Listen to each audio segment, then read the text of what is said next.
আম্মু দেখো আমি একটি মাছ ধরেছি।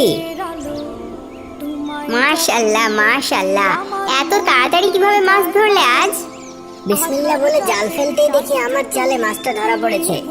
মাশাআল্লাহ, বিসমিল্লাহ বলেই তো বরকত পেয়েছো।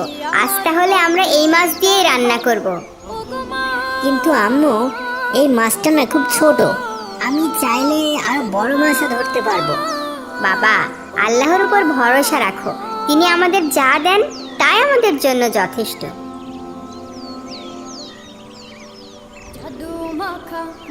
মাছটা আসলে অনেক ছোট, আমি আরেকটু চেষ্টা করি, নিশ্চয়ই এবার আরো বড় মাছ ধরতে পারবো। ইয়াহ! এবার সে বিসমিল্লাহ বলতে ভুলে গেল। সে জাল ফেলে এবং কিছুক্ষণ পরে একটি বড় মাছ ধরা পড়ে। বাহ, ওয়াও!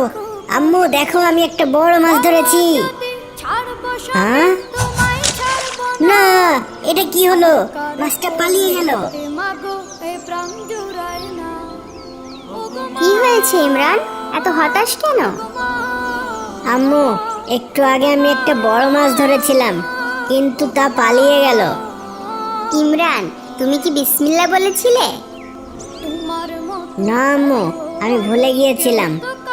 বাবা, আল্লাহর নাম নিয়ে কাজ শুরু করলে তিনি বরকত দেন। আজ তুমি বিসমিল্লাহ বলনি, তাই মাছটি হাতছাড়া হয়ে গেছে। কিন্তু তুমি চিন্তা করো না, আল্লাহ আমাদের সব সময় সাহায্য করেন। তাহলে আম্মু আমি আবার নদীতে যাব, আর এবার বিসমিল্লাহ বলে শুরু করব। ঠিক আছে বাবা, যাও, আল্লাহ তোমার সাথেই আছেন। এবার আর আগের ভুল করব না।